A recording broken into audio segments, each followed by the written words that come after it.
4:30, huh? No slip-ups.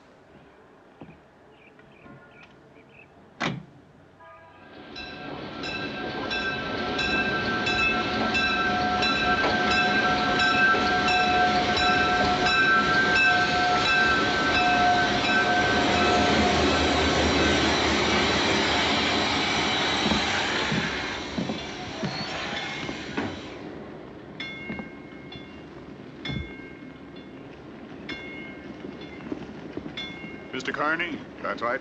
My name's Shaw. Get my message? What message? Hangover. May I see your credentials?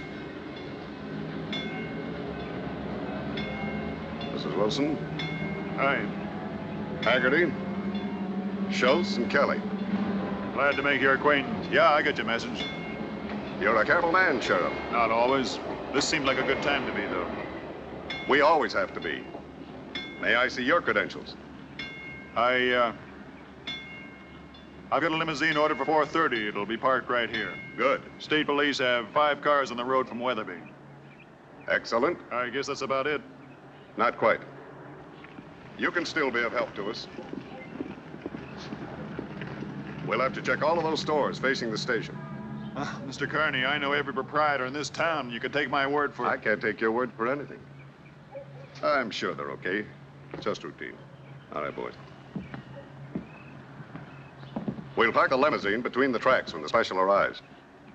Pretty rough in there. Maybe. Easier to cover.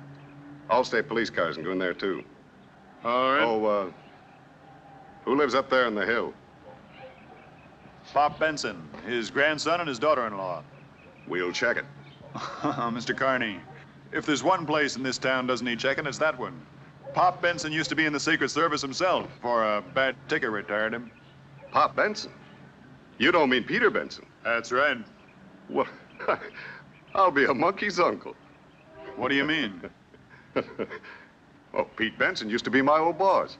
No. How do you like that, eh? Therefore, Mr. Shaw, he'll be the last one in the world to object. Pete Benson, for heaven's sake.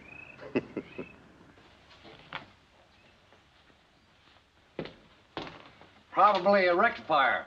Probably a tube. Would you please call Judd and have him come up and fix that thing before you wreck it? Wreck it? Wreck it? Look, I'll have you understand I built a television transmitter in '38 before you even knew what television was. Yes, but did it work? I don't know. I never did get to finish the receiver. Well, this is a receiver, and I do wish you'd call Judd. I don't want to bother Joe. Besides, it's time and a half on Saturday. Well, that'll be cheaper than what it'll cost when you get through diddling with it. Oh, now, Ellen, stop taking it out on me just because you and Todd had a fight. You haven't touched your cake. Don't want it. Pidge, darling, I made it especially for you. You made it because you wouldn't let me wear my gun. Drink your milk, darling. Sissy, What? that's what the guys call me. Well, I don't care what they call you. I'm your mother, and I think I know what's best for you. Pidge. Pidge, you shouldn't walk out when I'm talking to you. I thought you were finished. Well, the boy's just disappointed, that's all, Ellen. Dad, please stop interfering. First, you cancel him out on the hike with Cub Scouts, and the next thing. Pidge, go to your room. I'll have this old set perking in a minute, son. You and me watch the ball game. Dad, I've had this for the last time. Ellen, you're a grown-up girl. You got a problem you haven't worked out. That's no reason why Pidge should have your problem. I've only done what I thought was right, Dad. I read about an experiment once. Kept germs away from a kid. Raised him pure and scientifically. First time he got out in the rough, he caught cold and died of pneumonia. What does that have to do with Pidge? The kid hadn't been exposed. He had no immunity. There's cruelty and hatred and tyranny in the world. You can't make believe they aren't there. And Pidge has got to learn what is the law and what isn't the law so he can defend it. Defend it? So he can become a soldier and go out and be murdered like his father was? My son was killed in the performance of his duty, Ellen. Duty. Being blown to bits on some godforsaken battlefield thousands of miles from where he was born. You call that duty? Yes, Ellen. Well, is that what you'd like for Pidge? Would that make you happy? Pete could hear you now, I think he'd be ashamed of you.